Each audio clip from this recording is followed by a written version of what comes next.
विद्यार्थियों को मेरा नमस्कार और साथ में गुड मॉर्निंग भी। तो कैसे हैं आप लोग? उम्मीद करते हैं आप लोग बहुत ही अच्छे होंगे और अपना भी ख्याल रख रहे होंगे और अपने साथ में परिवार का भी ख्याल रख रहे होंगे। तो इस लॉकडाउन की स्थिति में फिर से हम लोग उपस्थित हुए हैं हमारे YouTube channel math with Prince sir के साथ। आज हम लोग प्लेटफॉर्म बुक का पार्ट 2 का सॉल्यूशन देखेंगे। पार्ट 1 का सॉल्यूशन आप लोग को 1 से लेकर के 31 तक किए हैं, यानी पार्ट बाय पार्ट आपको करेंगे। पार्ट 1 के अंतर्गत 1 से लेकर के 31 नंबर क्वेश्चन तक सॉल्यूशन हुआ था। पार्ट 2 के अंतर्गत आज 32 नंबर क्वेश्चन से सॉल्यूशन होगा, ठीक है। और जहां तक पहुंच सके, है ना। तो ये प्लेटफॉर्म 3200 क्वेश्चन का जो सीरीज है वो वाला बुक जो है सॉल्यूशन करने जा रहे हैं। उससे पहले एक टाइम का जो है स्ट्रक्चर है वो आप लोग ध्यान में रखेंगे। हम आप लोग के क्लास का जो शेड्यूल है वो चेंज कर दिए हैं, सारा मॉर्निंग में कर दिए हैं। सुबह 7 से 8 में प्लेटफॉर्म बुक का सॉल्यूशन आप लोग को मिल जाएगा। 8 से 9 में जो है मैथ का कमर्शियल मैथ रेशियो का मिल जाएगा। 9 से 10 जो है डेली सेट मिल जाएगा, स्पीड टेस्ट। और 1 से 2 जो है हम लाइव क्लास आ रहे हैं। तो आप लोग यदि जुड़ना है तो हमारे YouTube चैनल को सब्सक्राइब करें और बेल आइकन को दबाएं, जिससे कि जिस समय हम लाइव हों तो आपके पास नोटिफिकेशन चला जाए। क्योंकि जब तक नोटिफिकेशन यानी बेल आइकन नहीं दबाएंगे, नोटिफिकेशन आपके पास नहीं जाएगा कि हम लाइव हो रहे हैं। इसलिए लाइव का नोटिफिकेशन प्राप्त करने के लिए आप लोग चैनल को सब्सक्राइब करके नोटिफिकेशन ऑन कर देंगे, ठीक है। तो हम लोग जो है प्लेटफॉर्म बुक का सॉल्यूशन नंबर आज क्वेश्चन नंबर 32 से प्रारंभ करते हैं, है ना, बिना कोई समय ज्यादा गवाए हुए। तो इस शेड्यूल को याद रखिएगा, ये आप लोग का जो है टाइम टेबल है पढ़ाई का। तो हम लोग आज 32 नंबर क्वेश्चन से जो है चालू करते हैं। 32 नंबर क्वेश्चन कर रहा है कि 7 पेज प्रतिदिन पढ़े जाए तो एक पुस्तक 40 दिन में पढ़ी जा सकती है।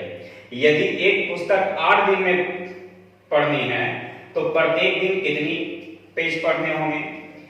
कह रहा है कि प्रतिदिन 7 पेज, यानी एक दिन में यदि हम 7 पेज पढ़ते हैं तो 40 दिन लगता है, ठीक है। एक दिन में 7 पेज पढ़ते हैं तो 40 दिन लगता है, ठीक है। तो यदि एक पुस्तक 8 दिन में पढ़नी हो, तो यही पुस्तक की बात कर रहा है, तो इस तरह से नहीं लिखेंगे। एक पुस्तक है जिसमें एक दिन में 7 पेज पढ़ता है और टोटल दिन लगता है कितना? 40। तो वही एक दिन में, ठीक है, तो उस पुस्तक को 8 दिन में समाप्त करना है। उस पुस्तक को 8 दिन में समाप्त करना है। तो प्रत्येक दिन कितने पेज पढ़े? तो प्रत्येक दिन x पेज पढ़े। तो 8 से 5 बार में, यानी x बराबर 7 5 35। बड़ा आसान सा क्वेश्चन था। फिर से एक बार प्रश्न कर रहा है कि एक लिखने की जरूरत नहीं है, 7 जो है पेज एक दिन में पढ़ता है तो 40 दिन लगता है। तो कह रहा है 8 दिन में कितने पेज पढ़ेगा? तो 8 दिन में 35 पेज पढ़ेगा। आपके बोर्ड पे क्वेश्चन दिख रहा होगा, आंसर मिलाते हुए जाएंगे।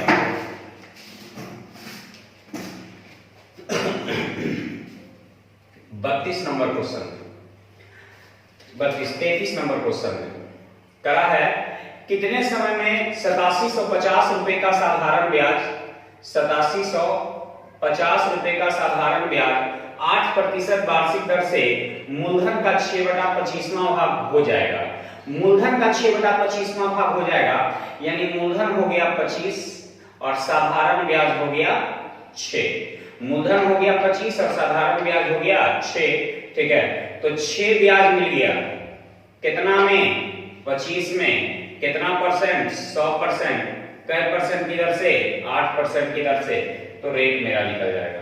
25 से कटेगा 4 बार में, 4 से कटेगा 2 बार में, 2 से कटेगा 3 बार में सबसे पहले ये देखिए कि ये क्या दिया हुआ है, तो रेट दिया हुआ है। तो जब रेट दिया हुआ है तो यहाँ निकलेगा समय, और यदि यहाँ समय दिया रहेगा तो यहाँ निकलेगा रेट। यानी आंसर मेरा हो गया कै वर्ष, 3 वर्ष। यानी आपका आंसर तैयार हो गया 2 नंबर का, यानी 33 नंबर का। चलिए 34 नंबर क्वेश्चन में ध्यान दीजिएगा। 34 नंबर क्वेश्चन करा है x square plus y square बराबर 25, ठीक है। तो y बराबर 2x, ठीक है। तो x का मान क्या हो जाएगा, x का मान क्या हो जाएगा। सबसे पहले क्या करेंगे कि y जहां है वहां 2x रख देंगे। तो जहां y है वहां 2x रख दीजिएगा। तो 2 के स्क्वायर 4, x के स्क्वायर x स्क्वायर, अब बराबर 25। तो ये रूट हटेगा तो इधर क्या चढ़ेगा, स्क्वायर। तो ये 4 हुआ एगो, 5x स्क्वायर बराबर 625। ये 5 से भाग देंगे तो 125 बार में ये स्क्वायर हटेगा, रूट चढ़ेगा, इसलिए x बराबर 5 रूट 5, x बराबर 5 रूट 5। तो हमसे क्या पूछा है वो अब ध्यान देना है। तो हमसे पूछा है x का मान क्या होगा, तो x का मान 125 ही रूट में दे दिया है, इतना करने की जरूरत भी नहीं है, ठीक है। चलिए तो ये आपका क्वेश्चन नंबर जो है 34 समाप्त हो गया। क्वेश्चन नंबर 35 ध्यान दीजिएगा बच्चों। एक बस 1 घंटे में 12.2/5 की दूरी तय कर सकती है, ठीक है। तो 2.3/4 घंटे में कितनी दूरी तय करेगी, है ना। तो दूरी में तो पहले तो 12.2/5 का मतलब 62/5 दूरी 1 घंटा। तो दूरी में समय से भाग देंगे तो क्या आ गया 4। दूरी में इस समय से भाग दिए तो क्या आ गया 4। और दूरी बराबर यानी डिस्टेंस बराबर होता है 4 गुने समय। तो समय कह रहा है 2.3/4 यानी 11/4, ठीक है। तो ये 2 से कटेगा 2 बार में, 2 से कटेगा 31 बार में, गुना करेंगे 1 3 1 4 3, ठीक है। आई 5 गुनी 10 से भाग देंगे तो इतना आ जाएगा, यानी 34.1 किलोमीटर प्रति घंटा। 36 नंबर।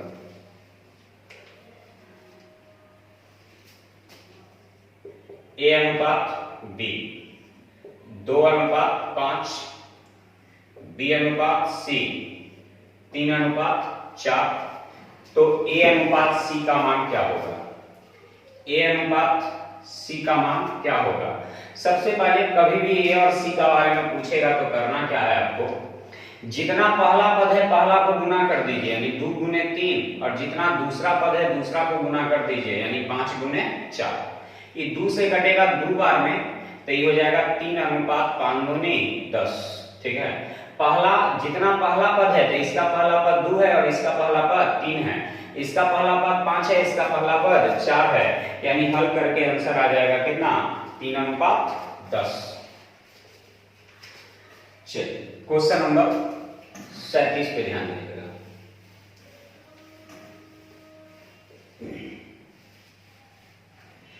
37 नंबर क्वेश्चन करा है 1200 छात्रों का दिया हुआ है टोटल, ठीक है। 1200 छात्र है टोटल, यहाँ प्रतिशत में टोटल, डिग्री में टोटल 360 होता है। तो कुल की तुलना कुल से करा है, पाई चार्ट द्वारा दर्शाया गया है। ज्ञात करें कि कितने छात्र कार द्वारा विद्यालय जाते हैं। तो कार द्वारा डिग्री जो बन रहा है वो 150 डिग्री का है। तो कुल की तुलना कुल से कार वाले के लिए 150 से, ये 0 से 0 कैंसिल, है ना। 3 से कटेगा 12 बार में, 3 से कटेगा 50 बार में, 12 का हम 120, यानी कितना हो जाएगा 500। 38 नंबर क्वेश्चन करा है, यदि एक 12 मीटर लंबी छड़ को 35 बराबर भागों में काटा जाए तो प्रत्येक भाग की लंबाई क्या होगी। तो 12 मीटर है तो इसको सेंटीमीटर में बदलने के लिए 100 से, लेकिन आंसर जो मेरा दिया है सेंटीमीटर मिलीमीटर इस तरह से दिया है, ठीक है। क्या देता है जो पहले आंसर निकाल लेते हैं। तो मेरे पास करा है 12 मीटर लंबी छड़ है, 25 बराबर भाग में काटना है। तो 25 भाग में काटेंगे, तो ये मीटर था तो इसको सेंटीमीटर में बदलने के लिए हम कितना से 100 से, तो 25 से भाग देंगे 4 बार में, यानी 12 चौक 48 सेंटीमीटर का जो है करेंगे, यानी 48 सेंटीमीटर का जो है टुकड़ा काटना होगा। चलिए क्वेश्चन नंबर 39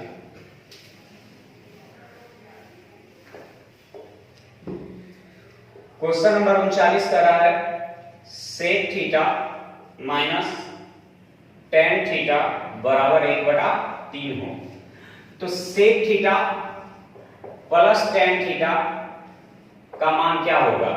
तो जब sec theta minus tan theta का मान 1/3 हो तो sec theta plus tan theta का मान जो होता है उल्टा होता है, यानी 3 होता है। ठीक है, वो कौन से फॉर्मूला से?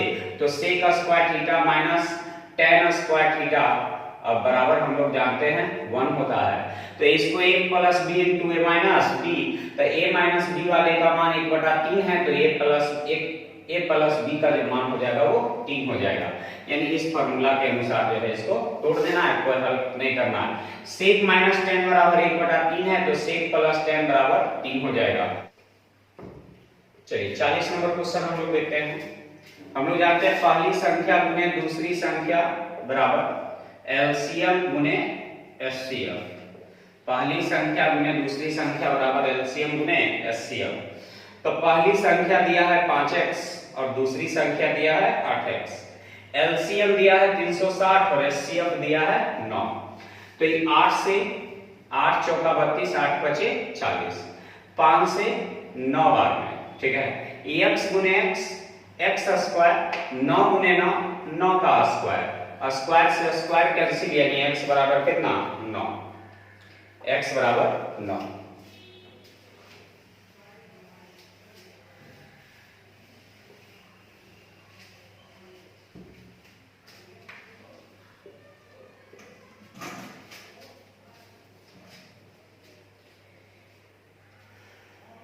इकतालीस नंबर में a प्लस बी बराबर -2 और a माइनस बी बराबर 12। ठीक है, तो ये दोनों तो कट जाएगा, तो 2a बराबर हो जाएगा 12 में से 2 गया था कितना 10, 12 में से 2 गया था 10, 2 से भाग देंगे 5 बार में, इसीलिए a बराबर हो जाएगा 5।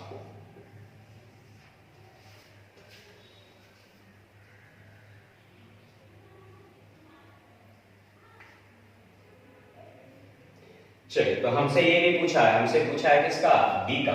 ठीक है, तो b का मान निकालना है, तो a प्लस बी बराबर -2 है, तो a के जगह हम 5 रख देंगे, तब b बराबर हो जाएगा 5 इधर जाएगा, माइनस में हो जाएगा, तब 5 2 7।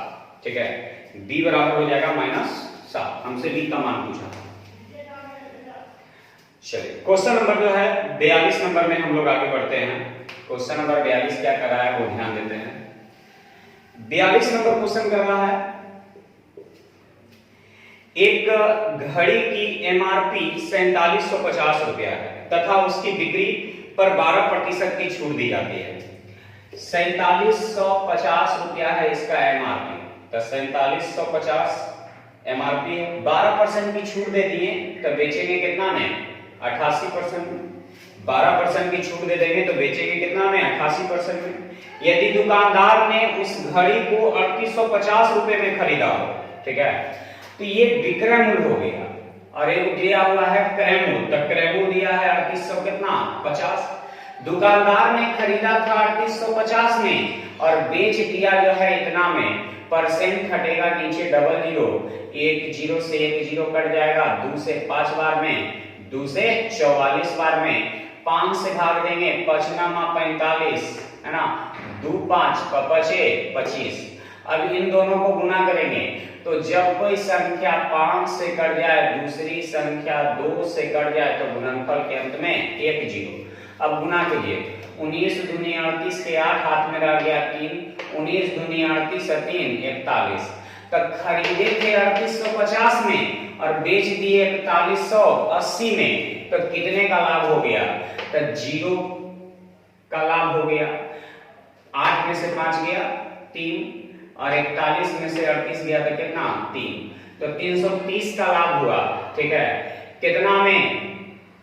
तो 3850 में कितना परसेंट? 100%। ठीक है, 330 का लाभ हो गया कितना में? तो 3850 में कितना परसेंट? 100%।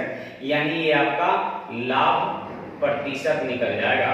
और पूछा भी लगता है लाभ की प्रतिशत आपसे है नहीं, लाभ की राशि ही पूछा है, तो इतना करने की जरूरत नहीं है।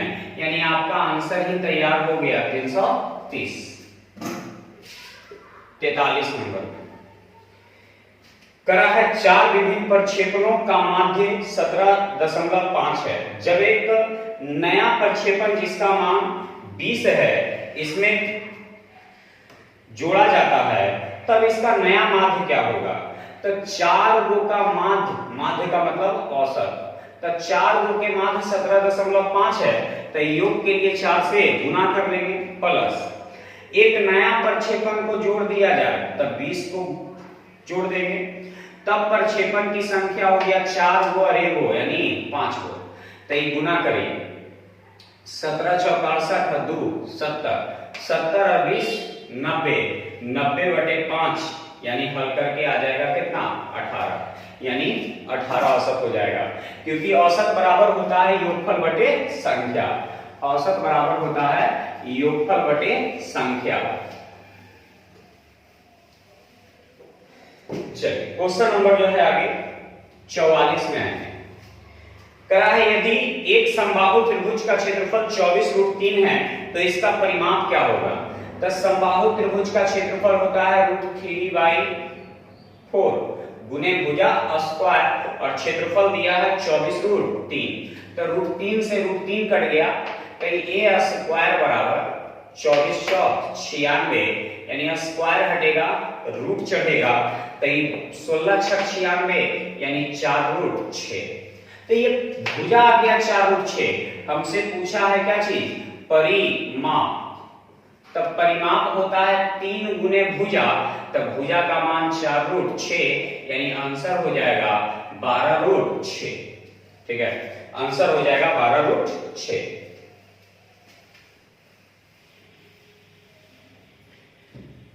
क्वेश्चन नंबर 45 यदि कोई व्यक्ति किसी पंक्ति में दोनों ओर से 14वें स्थान पर हो तो पंक्ति में कुल कितने लोग हैं?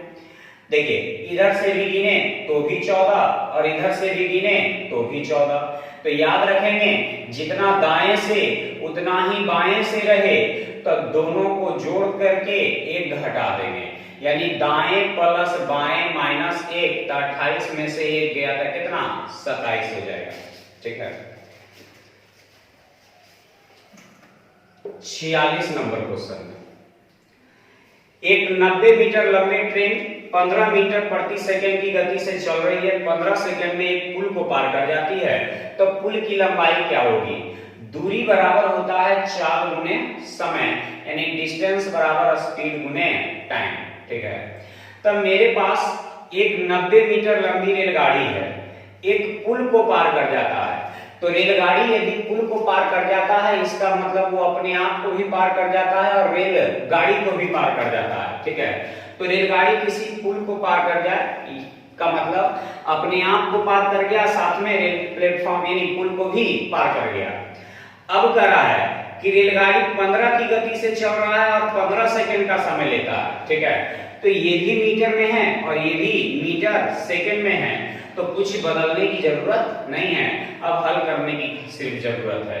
15 गुने 15 225 और 225 में से इस 90 को ले जाकर के क्या करेंगे? घटा देंगे। ठीक है, तब 15 में से 5 में से 0 गया था 5 और 12 में से 9 गया था 3 और 1, यानी ऐसे भी 22 में से 9 गया था कितना? 13, यानी 135 मीटर, यानी उस पुल की जो लंबाई होगा वो 135 मीटर हो जाएगा।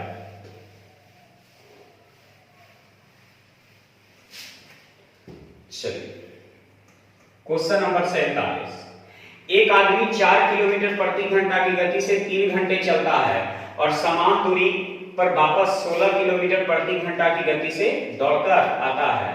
दौड़ने में उसके द्वारा लिया गया समय क्या है? यानी 4 की गति से गया, ठीक है, और 16 की गति से आया, तो कह सकते हैं ना कि एक ही दूरी को 2 बार तय करने का बात हो तो S1 गुने T1 बराबर S2 गुने T2, S1 गुने T1 बराबर S2 गुने T2। तो यहाँ 4 की गति से गया तो 3 घंटा लगा, तो 16 की गति से आया तो कितना समय लगेगा? तो T समय, ठीक है। तो ये घंटा है तो मिनट में बदल देते हैं, तो ये 4 से कटेगा 4 बार में, 4 से कटेगा 15 बार में, यानी 15 या 45, यानी आंसर हो जाएगा 45 मिनट, ठीक है। तो जब एक ही दूरी को 2 बार तय करना हो तो S1 गुने T1 बराबर होता है S2 गुने T2, ठीक है, यानी आंसर 45 मिनट। अगला, यदि एक संख्या के 2/3 का 1/4 100 हो, ठीक है, तो वो संख्या है कौन? तो माना कि वह संख्या x है। एक संख्या के 2/3 का 1/4 और कितना हो? 100 हो, तो ये 2 से 2 बार में, यानी x बराबर 3 दूनी 6 और ये 2 को 0, यानी आंसर हो जाएगा कितना? 600, ठीक है, आंसर हो जाएगा 600।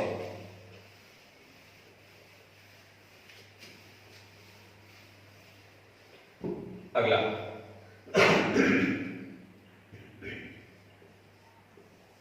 49 नंबर में साइन थीटा बराबर √3/2 है, तो tan थीटा का मान क्या होगा? ये बताइए, साइन कितने का मान जो है √3/2 होता है? साइन 60 का मान √3/2 होता है, तो tan 60 का मान क्या होता है? यानी थीटा बराबर क्या डिग्री? 60 डिग्री हो गया, तो tan 60 का जो मान होता है वो √3 होता है, ठीक है। tan 60 का मान जो होता है वो √3 होता है। 50 नंबर क्वेश्चन, यदि एक वस्तु को 3735 रुपए में बेचने पर दुकानदार को 10% की हानि होती है, तो 10% हानि होने का मतलब है कि खरीदे होंगे 100 में तो बेच दिए होंगे कितना में? 90 में, ठीक है। तो विक्रय मूल्य की तुलना विक्रय मूल्य से, यदि क्रय मूल्य हमसे पूछ देता तो 100 से गुना करते, लेकिन कह रहा है कि 10% के लाभ पर बेचेंगे तो कितना में बेचेंगे? तो 110 में, तो ये विक्रय मूल्य निकल जाएगा, यानी सेलिंग प्राइस निकल जाएगा, ये 0 से 0 कट जाएगा, 9 चौका 36, 9 एका 9, 9 पचे 45।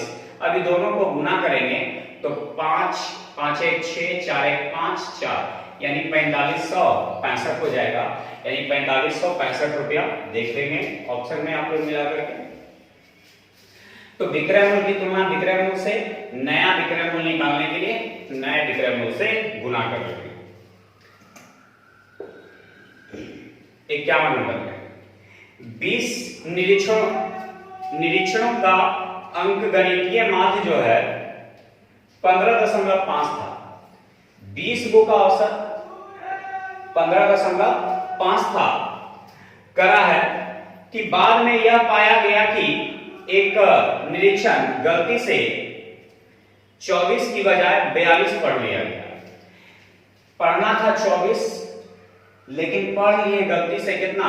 42, ठीक है। 24 की जगह गलती से हम पढ़ लिए कितना? 42 पढ़ लिए, तो सही माध्य का पता लगाएं, ठीक है, सही माध्य का पता लगाएं। तो ये देखिए कि लिखना था 24, लिखा गया 42, तो ज्यादा लिखा गया कि कम, ठीक है, तो ज्यादा लिखा गया कि कम, तो लिखा गया क्या चीज? ज्यादा। तो ज्यादा लिखा गया तो घटा देंगे, कितना ज्यादा लिखा गया? तो 18 ज्यादा लिखा गया। कई गो पे असर पड़ेगा? तो 20 गो पे असर पड़ेगा। तो 2 से 10 बार में, 2 से 9 बार में, यानी यहाँ 15.5 माइनस 9 में 10 से भाग देंगे तो 0.9, ये हो जाएगा, घटाएंगे तो 15 में से 9 गया तो 6 बचेगा और ये 14 बचेगा, यानी 14 कितना हो जाएगा? तो 6 हो जाएगा, ठीक है। 52 नंबर क्वेश्चन में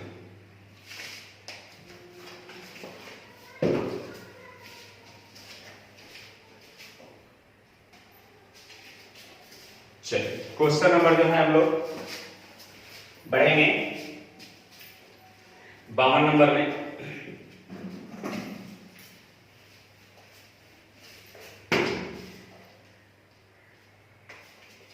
कहा है कि उस मूलधन का पता लगाएं जो साधारण ब्याज की 8% वार्षिक दर से 9 महीने में 1000 रुपया हो जाता है। हो जाता है का मतलब मिश्र धन। तो मिश्र धन जो है 1000 है, हम मिश्र धन मानेंगे, मूलधन होता है 100 और ब्याज दिया हुआ है 8% की दर से 9 महीने का। तो समय और दर का गुणनफल जो है ब्याज कहलाता है। समय और दर का गुणनफल क्या कहलाता है? ब्याज।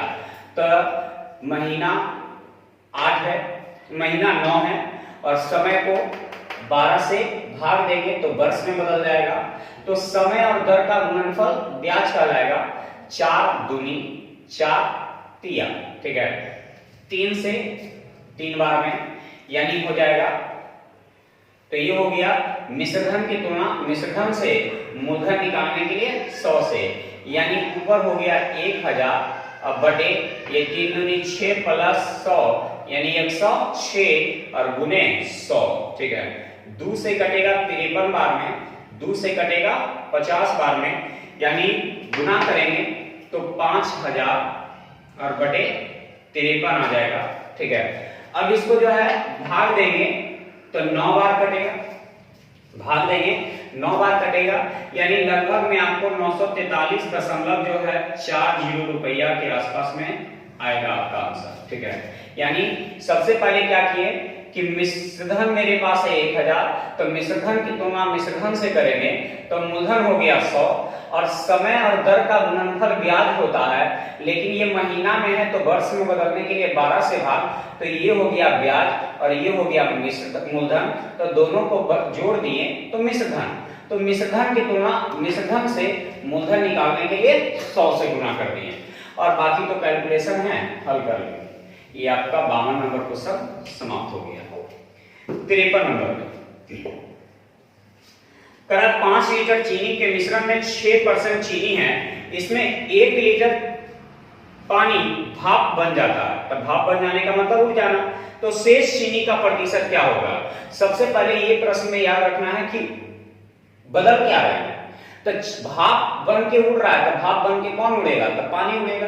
तो जब उड़ेगा पानी तो बराबर रहेगा चीनी, यानी इसके लिए लिखना होगा चीनी बराबर चीनी, चीनी बराबर चीनी। तब मिश्रण था 5 लीटर जिसमें 6% चीनी था, और ये याद रखना है कि जो बराबर रहेगा प्रतिशत उसी का लिखाएगा, यानी चीनी है यहां तो चीनी 6%, एक उड़ा दिए तब 5 था, एक उड़ा दिए तो बच गया 4, तो इसमें कितना परसेंट चीनी रहेगा? तो x%, परसेंट से परसेंट कैंसिल, 2 से 2 बार में, 2 से 3 बार में, तब 5 या 15, 15 में 2 से भाग देंगे तो हो जाएगा कितना? 7.5, यानी 7.5%। चलिए क्वेश्चन नंबर 54 में ध्यान दीजिएगा। ए और बी के वेतन का योग 25,000 रुपया है, 25,000 रुपया है ए और बी के वेतन का योग, ठीक है। तो करा है वे अपने वेतन का 75% खर्च कर देते हैं, उनकी बचत का अनुपात 14:11 हो तो उनके वेतन का पता लगाना, ठीक है, उनके वेतन का पता लगाना। सबसे पहले तो ये 25,000 रुपया टोटल है, मैं 75% खर्च कर दिया तो बचाया 25%, तो ये बचत की राशि हो गया, और बचत का अनुपात 14:11 है तो जोड़ देंगे उसे तो हो जाएगा 25। तो कुल की तुलना कुल से पहले का निकालने के लिए 14 से, तो पहले की बचत निकालने के लिए 14 से, ठीक है। तो ये पहले व्यक्ति का बचत निकल जाएगा, पहले व्यक्ति का बचत, परसेंट के लिए नीचे डबल जीरो, 2 जीरो से 2 जीरो कट जाएगा, ये 25 से 25 कट जाएगा, ये 14 गुने जो है 250 करेंगे तो 7 × 5 = 35, यानी 3500 हो जाएगा, ठीक है। यानी ये 3500 रुपया आपका क्या आ गया? बचत। किसका बचत आ गया? तो पहले व्यक्ति का। और ये 3500 रुपया जो बचत है वो कै % के बराबर है? तो 25% के बराबर है। तो कुल बचत निकालने के लिए उसका कितना से, कुल आय निकालने के लिए उसका कितना से? 100 से, तो ये एक ही आय निकल जाएगा, ठीक है। 25 से 4 बार में 35 चौका 140, यानी कितना हो जाएगा 14,000। तो एक का हो गया 14,000, टोटल था 25,000, जिसमें से एक को मिल गया 14,000 तो दूसरे को मिल जाएगा 11,000 रुपया, ठीक है। यानी आंसर मिला लेंगे फिर से। एक की बचत दिया हुआ है, यानी बचत का अनुपात दिया है 14 अनुपात कितना 11 दिया हुआ है। मेरे पास कुल ये 25,000 रुपया आय है, जिसमें 75% खर्च कर दिए तो 25% बचा लिए, तो ये बचत निकल गया। अब बचत की तुलना बचत से ए का निकालने के लिए बचत तो 14 से, तो ए का बचत 14 से, अब परसेंट हटेगा नीचे डबल जीरो काट करके ये आ गया 3500। तो ये 3500 क्या आ गया ए की बचत, और ये ए की जो बचत है वो 25% है, क्योंकि 75% खर्च कर दिया। तो बचत की तुलना बचत से आय निकालने के लिए 100 से, तो ए की आय निकल गया 1400, ठीक है। तो बी की आय कितना, तो 25,000 में से 14,000 को घटा लिए तो बी की आय आ गया 11,000।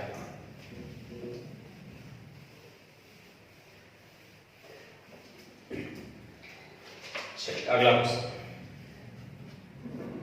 Question number 55। 10 पुरुष 8 दिन में एक नहर की खुदाई कर सकते हैं।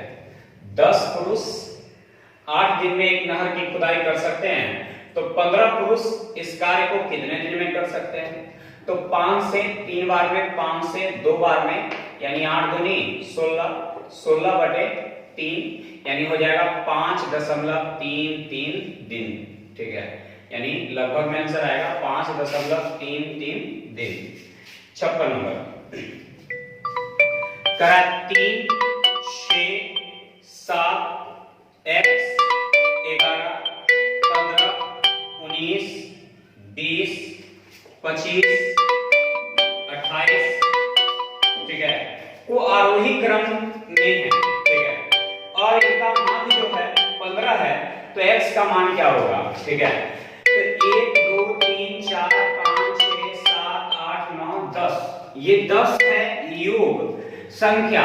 तो यदि 10 से भाग दे देंगे तो औसत आ जाएगा, तो योगफल में संख्या से भाग दे देंगे तो औसत आ जाएगा, और औसत मेरे पास दिया हुआ है, कितना दिया हुआ है, तो 15 दिया हुआ है, 15 दिया हुआ है, ठीक है। अब जोड़िए सबको कि कितना आता है, तो 5, 8 अपान 13, 13 और 9, 22, 22 अपान 27, 27 है 1, 28, 28 7, 35, 35 है 6, 41, 41 और 3, 44, 44 के 4, हाथ में रह गया 4। अब 2 और 2 4, 2 6, 1 7, 1 8, 1 9, 9 4 15, यानी 154। अब प्लस x, अब बराबर 10 गुने 15 150, ठीक है। 10 गुने 15 150, लगता है मिस्टेक हुआ। 8 अपान 13, 13 और 9 22, 22 अपान 27, 27 है 1, 28, 28 7, 35, 35 और 6, 35 और 6, 41 और 3, 44 के 4, हाथ में रह गया 4, 2 2 4, 2 6, 1 7, 1 8, 1 9, 9 9 और 4 13। तो 134 को उधर ले आके घटा देंगे तो 150 में से 134 गया तो x बराबर कितना हो जाएगा 16 हो जाएगा, ठीक है। मिला लेंगे आंसर, मिला कि नहीं। तो औसत बराबर होता है योगफल बटे संख्या, औसत बराबर योगफल बटे संख्या। तो यहाँ सबको जोड़ करके 10 को है तो 10 से भाग और बराबर में 15, x बराबर हो जाएगा कितना 16। 57 नंबर क्वेश्चन करा है दो अंकों की दो संख्याओं का गुणनफल 160 है, लसा 180 है, तो ये संख्याएं ज्ञात करें। तो हमें देना होगा पहली संख्या गुने दूसरी संख्या बराबर एलसीएम गुने एचसीएफ, ठीक है। तो पहली संख्या मेरे पास और दूसरी संख्या का गुणनफल 160 है और इसका लसा 180 है, तो मसा क्या होगा, तो मसा x होगा। तो 0 से 0 कैंसिल, 18 से भाग देंगे, 18 एका 18, 18 दूनी 36, यानी x बराबर 12। अब यहां से क्या करेंगे कि ऑप्शन से खोज लेंगे कि कौन सा ऐसा ऑप्शन है जो 12 से कट रहा है, क्योंकि संख्या सदैव 62 से कटता है। तो ऑप्शन नंबर 1 में जो है 72 और 30 है, तब 72 तो 12 से कटेगा लेकिन 30 12 से नहीं कटेगा। ऑप्शन नंबर 2 36 और 60 है, तो 36 भी 12 से कटेगा और 60 भी 12 से कटेगा, यानी एकदम होगा। तीसरा ऑप्शन 45 12 से नहीं कटेगा। चौथा ऑप्शन 12 से 54 नहीं कटेगा, यानी कहने का मतलब कि ऑप्शन नंबर 2 एक ऐसा संख्या है जो कि मौसा से कट रहा है, क्योंकि संख्या का काम होता है हमेशा मौसा से कटना। संख्या जो है मौसा से सदैव कटता है और मौसा का काम है सिर्फ काटना। मौसा वह बड़ी से बड़ी संख्या है जो प्रत्येक दी गई संख्या को पूर्णतः विभाजित कर दे, यानी मौसा काटने का काम करता है और लसा कटने का काम। मौसा लसा को भी काटता है और मौसा संख्या को भी काटता है, ठीक है। और दो सभाज्य संख्याओं का गुणनफल इतना ही होता है जितना उसका लसा होता है। अगला क्वेश्चन नंबर 58 करा है कि 198 और 78 का एचसीएफ क्या होगा। तो ये तो आप आसानी से निकाल सकते हैं कि इसका एचसीएफ क्या होगा। इन दोनों को काटने वाला कौन है, तो इन दोनों को काटने वाला 6 से काटेंगे 13 बार में और 6 से काटेंगे 6 3 18 6 3 18 यानी 6। अब देखिए कि ये दोनों और किसी से कट रहा है तो नहीं कट रहा है, इसका मतलब है कि इसका एचसीएफ जो हो जाएगा वो 6 हो जाएगा।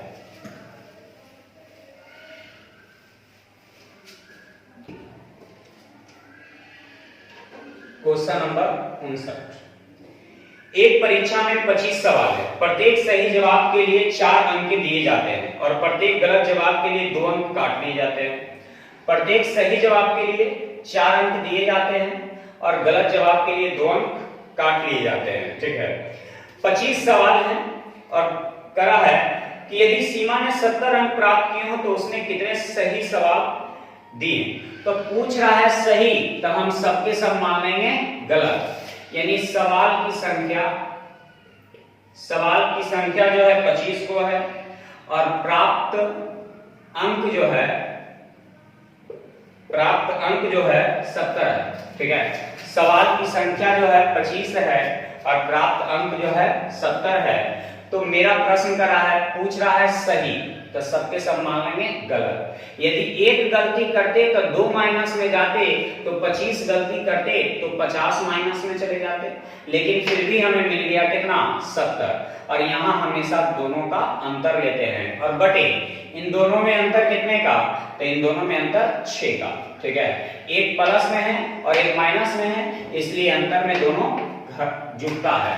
तो ये हो जाएगा 120 और बटा 6, यानी भाग देंगे तो कितना बार 20 बार, ठीक है।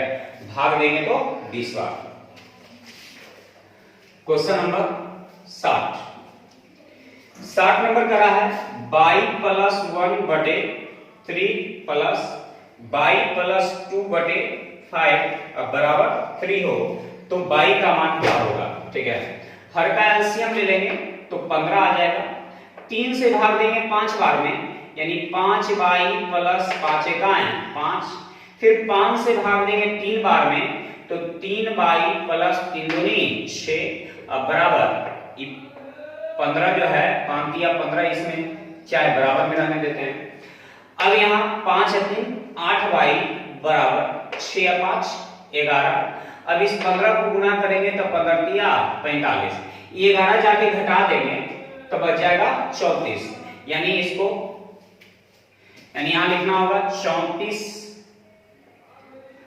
22 बराबर 34 में 8 22 बराबर 34। 4 2 से 4 काट दें, 2 से 17 काट दें, यानी 22 बराबर 17 बटे कितना 4, यानी 4 चौका 16 बच जाएगा 1 0, 4 दूनी 8 4 बचे 20, यानी आ जाएगा 4.25, यानी आपका क्वेश्चन नंबर 60 समाप्त हो गया। यानी आपका जो क्वेश्चन नंबर 60 का जो सॉल्यूशन था वो समाप्त हो गया। अब आगे जो है आप लोग का अगले क्लास में आप लोग का सॉल्यूशन चालू होगा। तब तक के लिए आप लोग जो है इसको जो है देखें और समझें और कॉपी कलम को साथ में रखें और अपना ख्याल रखें। ठीक है, धन्यवाद।